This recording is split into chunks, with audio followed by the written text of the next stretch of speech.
So I've got my little reference image in the top left-hand corner. I've got it there mainly just so you guys can see what I'm using as a reference. I've got the same image blown up on my computer screen, so I can see it a lot clearer. So this is very different from what I normally do, because this camera is slightly obscuring my screen. So I'm going to go with the peppermint brush. It's pretty much the brush I always use.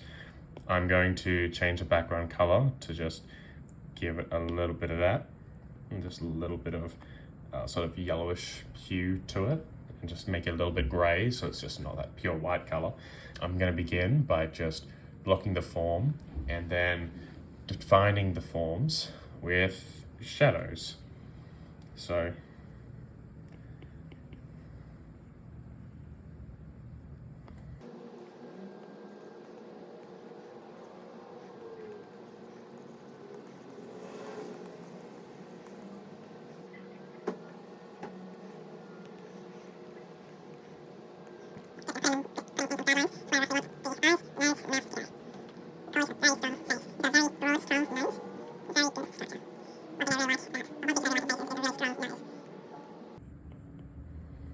strong nose.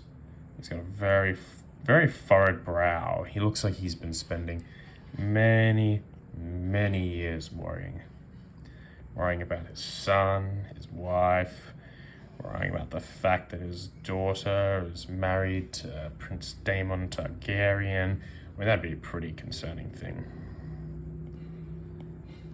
Now he's got his lips, very full lips.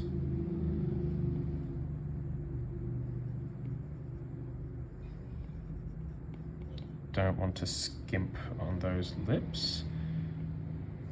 These are very nice and full lips.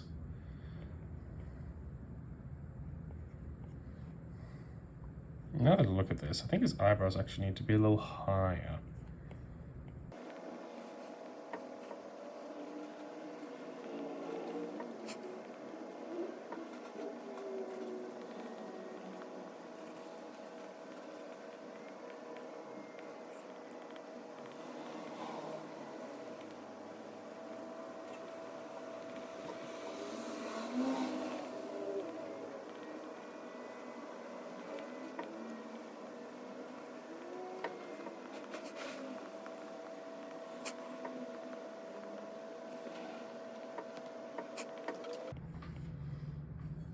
And I'd also just like to say that I'm learning while making this piece too. I'm still getting used. Portraiture is still difficult. Portraiture will continue to be difficult. It's not a simple thing. It's a lot of very subtle curves and forms in human faces. Make it quite difficult to get properly. There's a lot I still have to learn, and so basically every piece I do is still a lot of me just learning how to do things in it. It's all learning. It's all it comes down to in the end. Learning bit by bit, getting better bit by bit.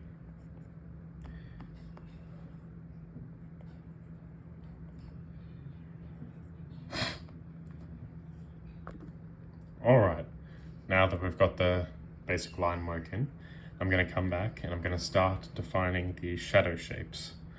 These are basically all the main shadows. So all the areas that are strongest in shadow. So we see this sort of shadow shape. You see the shadow shape sort of this edge of the face is clearly in shadow. And so, this side of the face is clearly in shadow. The shadow line sort of splits the forehead in two, about here, comes down, comes under this eye, ends about here, comes down under the eye bag, up over the nose, down here, sort of cuts off along here, down the philtrum, down about here, and most of the beard is in shadow too. So those are the areas I'm going to be defining first, because they're the areas that are most obviously in shadow.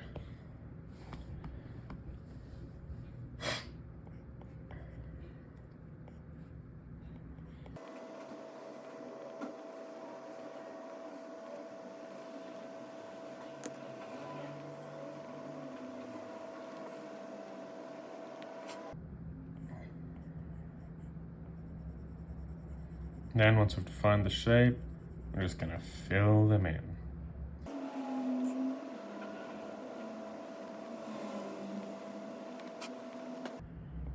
There's actually a little bit of light along here, so I'm just going to put a couple of lines at area, just sort of section it off to make sure I don't go into there.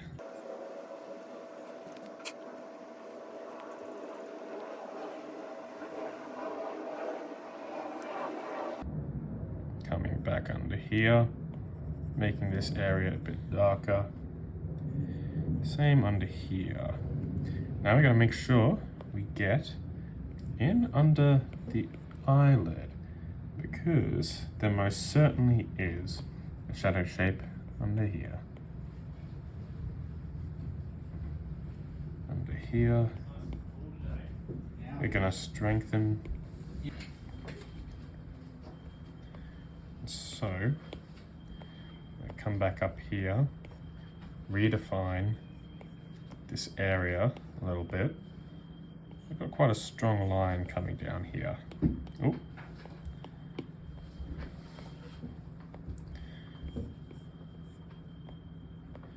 In the corner here,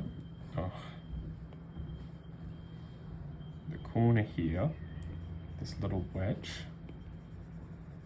Gonna fill that in like that. And this whole top lip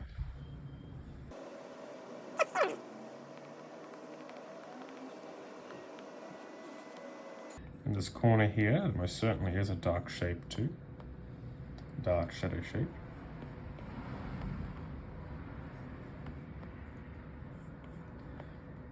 And also an important thing to remember, just because a face is, well, this is mainly for like beginner artists, but just because a face is really dark in complexion, it doesn't mean just shade the whole face in just like dark brown or black. There's a lot of variation in tone across this face, across any face. So it's just important to remember that. You just gotta look.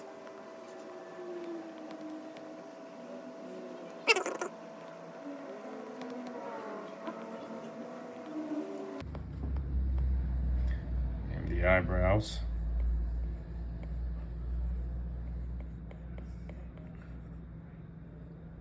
Very strong eyebrows. Incredibly strong. This is like Christopher Lee level eyebrows. Expressive too.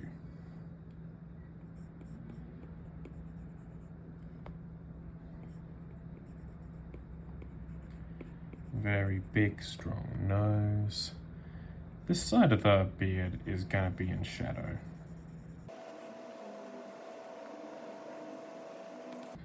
And under here, it's actually in shadow too, because the hair is covering it.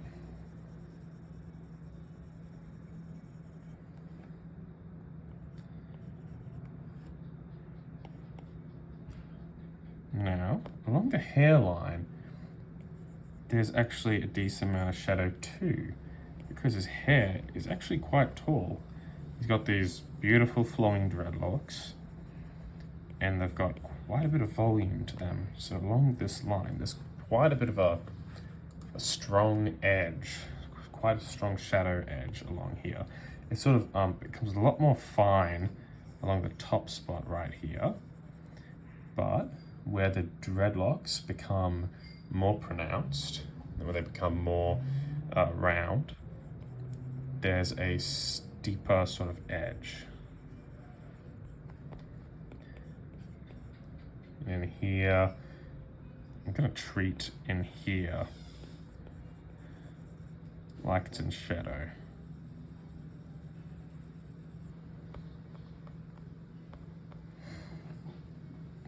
a couple of these shadow shapes in here. A couple of prominent gaps. That was most certainly one back here. What I'm going to do is I'm actually going to shade this whole area back here.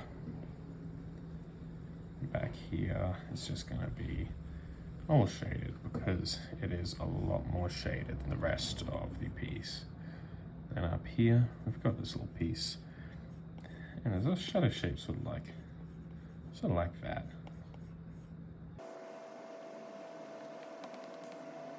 Such a strong face. Full of emotion, contemplation, full of concern. God damn, I can't wait for the next season of House of the Dragon.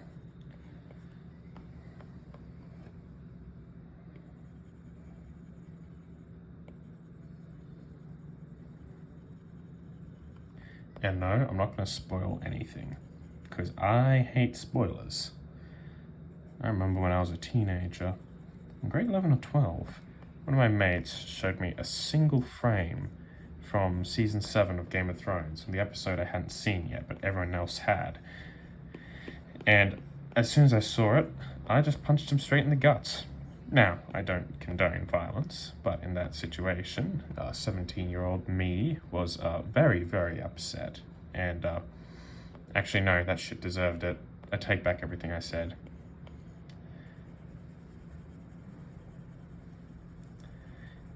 Anyway.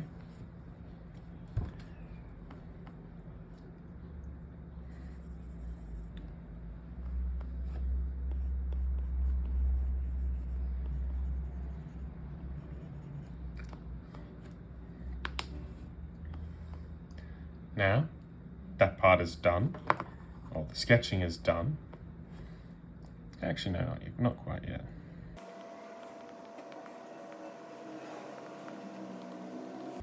Alright. Now, the shading is done. Well, the blocking it out is done. I'm going to use all of this. No, actually, it's not done yet.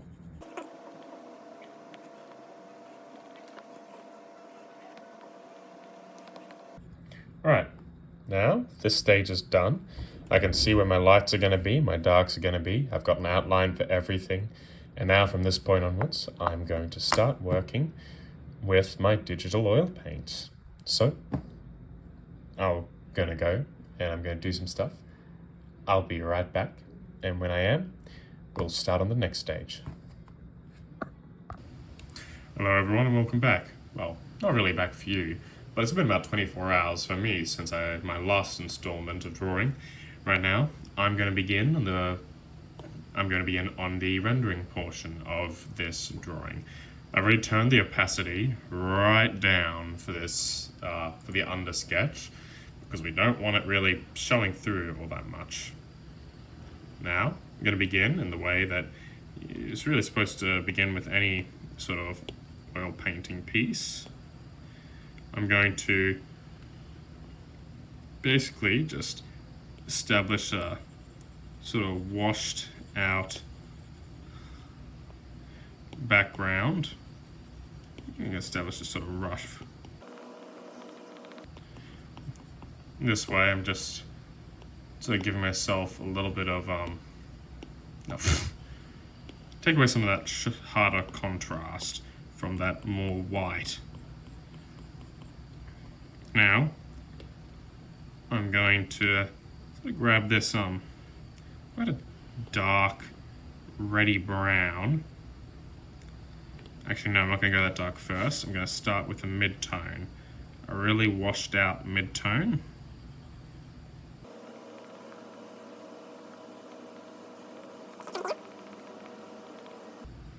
Sort of wash this all over. I'm sort of also experimenting as I go here. So we're going to sort of darken all those darker areas with this wash.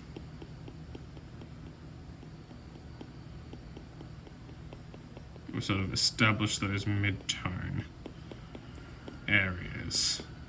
Constantly looking back and forth at a reference piece. I'm actually going to turn this opacity back up so I can see what I'm doing.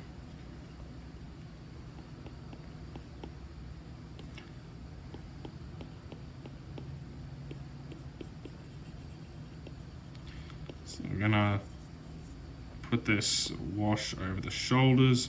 This is all quite dark around here. It's a little bit dark under here. Basically, this is sort of this is based on some principles from alla prima oil painting, where you start with the mid-tones and you work outwards in both directions. So next I'm going to go with a darker hue. I'm going to turn up the opacity a little. I'm also going to make this a little bit darker. I'm going to come in here.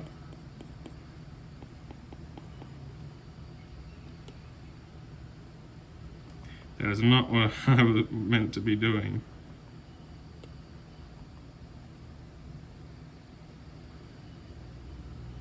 So that was on my sketch layer. All that was on my sketch layer. Jesus Christ, that was not what I wanted to do. Alright, so we're gonna try that again. I'm gonna turn this opacity down. We're gonna come in here and we're going to follow these shadow shapes. This darker sort of brown, reddy brown.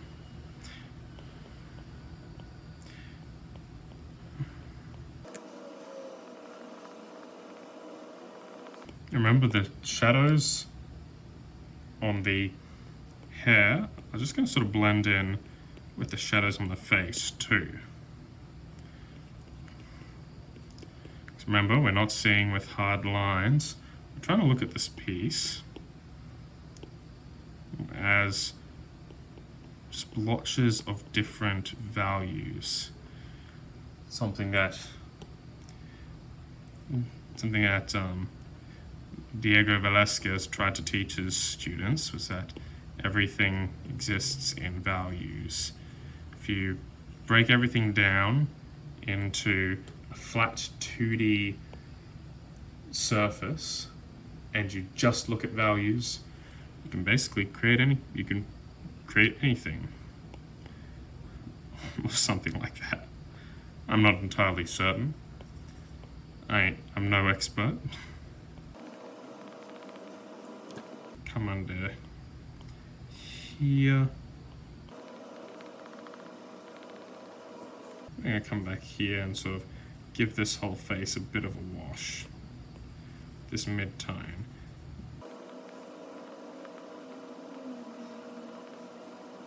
Under here, I've got this sort of blotch of shadow there. Same over here. Once again, this whole area is in that shadow shape, so we're just going to block over it.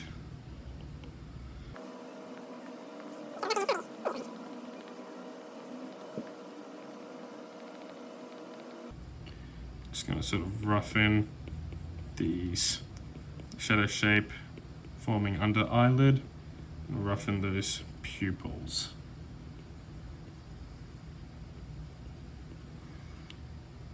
I'm going to sort of re-establish this sort of bit of mid-tone in here.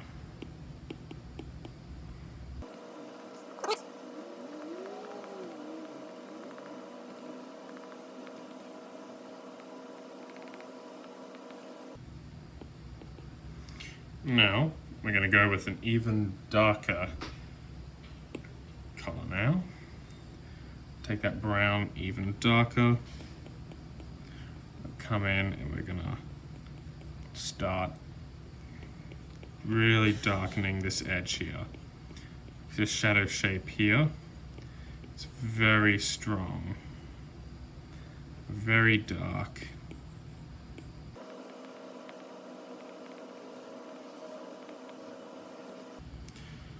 I'm actually going to get rid of this I'm going to get rid of this reference image now. I'm just going to set this as my canvas.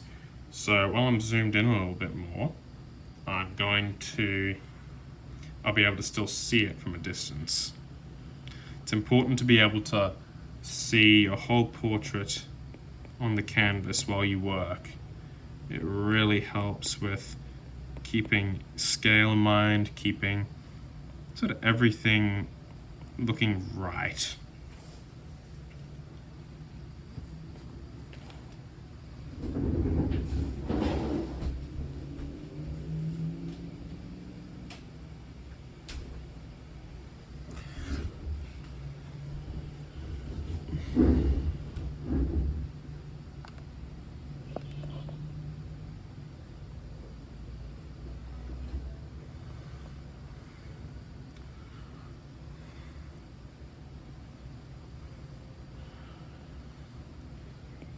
And with this really dark, I'm gonna reestablish the shadow shape under that nose. Off to the side here a bit.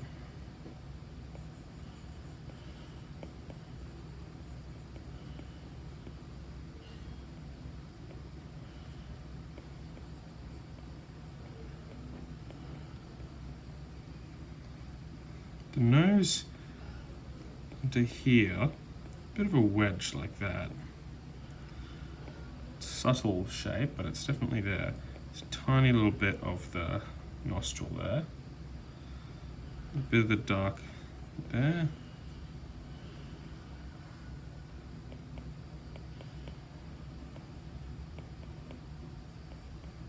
There's a bit of light here.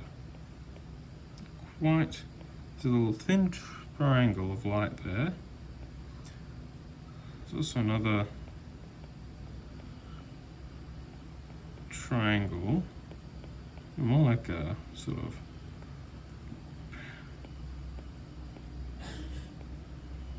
malformed square.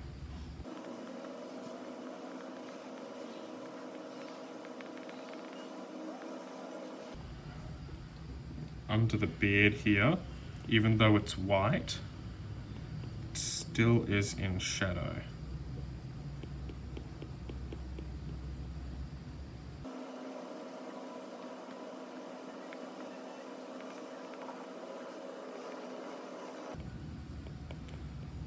Under here, there's another little wedge, although I think I might have made that a little bit too dark.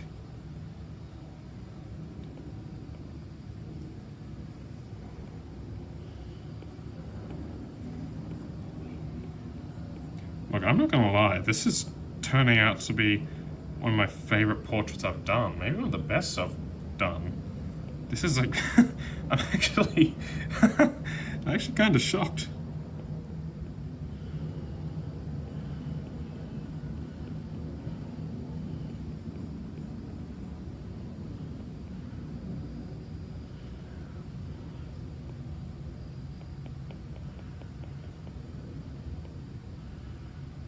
And there's a little highlight along the beard or the mustache.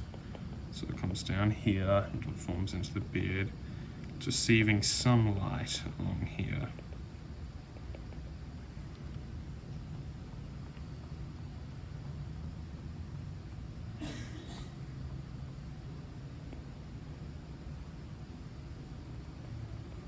He's got these, once again, back to his strong furrowed brows.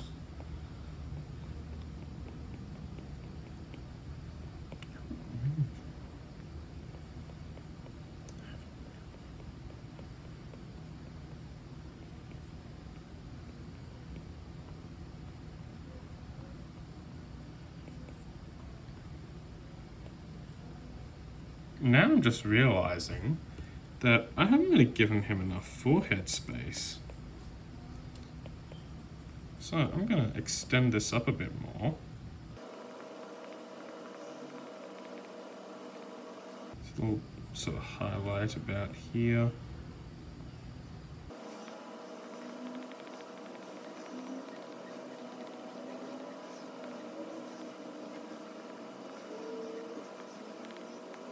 By the way, guys, once again, I am doing this all of this painting sort of portion all on one layer. I think it's a good idea to learn to do it all on one layer.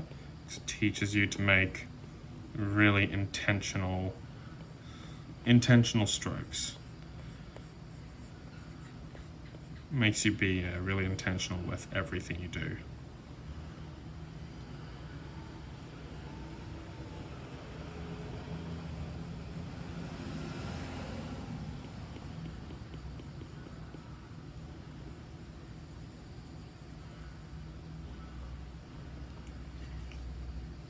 Now I'm going to come right back to the face. I'm going to start doing some highlights.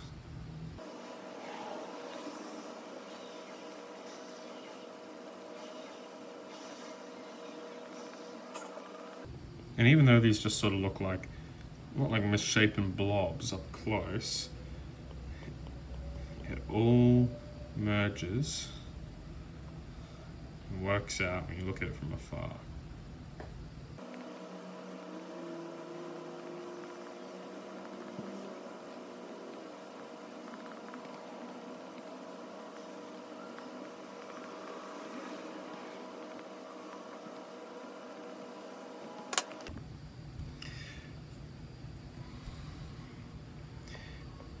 Now that we've gotten to this stage, I genuinely do not know what I'm doing. So, what we're going to do is we're going to come into here, grab one of my favourite brushes, the Volume's Universal Detailing Filbert. Who on God's green earth would name their child Filbert? It's almost like they hate their child. They want them to suffer. But basically what we're going to do is we're going to start... We're going to start coming back, establishing some of these highlights around the places.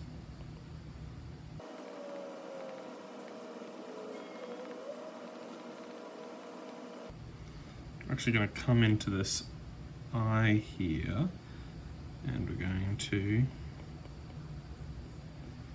give it some light.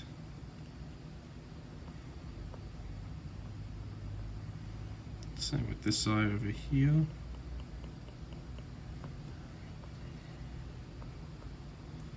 going to grab this mid-tone again. We've got a little bit of it over here. And a little bit of it just a tad bit there. A little bit of it just under here, like so, and a little bit of it right here. Remember, we want to, with the power of just a couple of small strokes, cannot be underestimated. So much effect in just a couple of little strokes, little splodges, little dash. It can greatly change how something looks.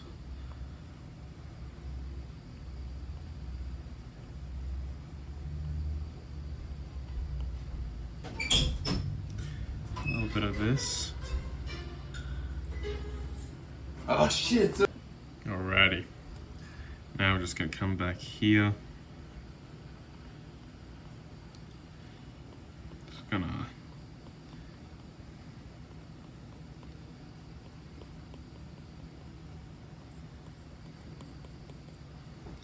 come in like this. Just gonna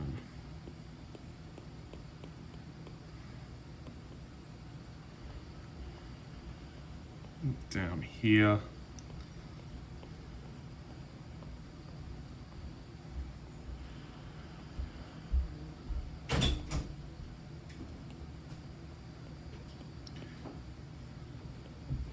And I'm going to start also just sort of undulating these strokes that come down, just to begin to give that sort of the individual forms of those dreadlocks. Because even though it is a mass of hair, the ridges and the spirals of hair are very distinct. So we sort of, I guess we sort of want to begin capturing it here. And where there's some spots, a few of them seem to just sort of visually meld together.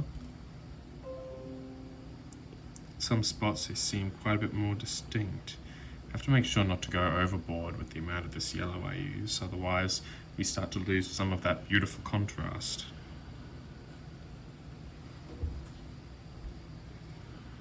Now, looking at the reference image, it almost looks like the hair is like blue, very light grayish blue.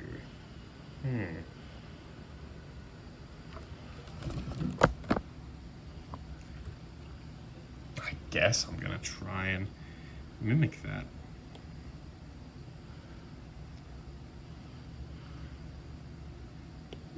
Unless... well, let's just see what happens. I just sort of selected a sort of grey, but the grey is still quite close to these red and browns. They haven't actually added any blue to it. Let's see if some color theory magic happens.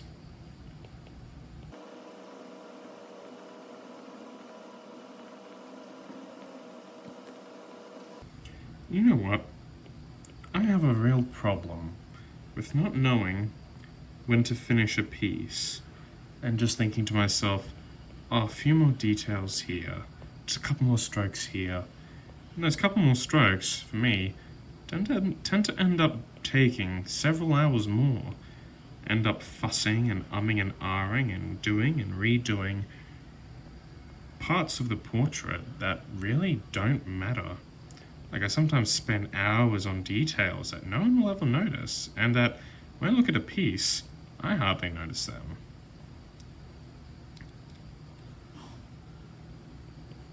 So with this piece, I'm going to endeavor to stop before the point that I'd normally stop. That way,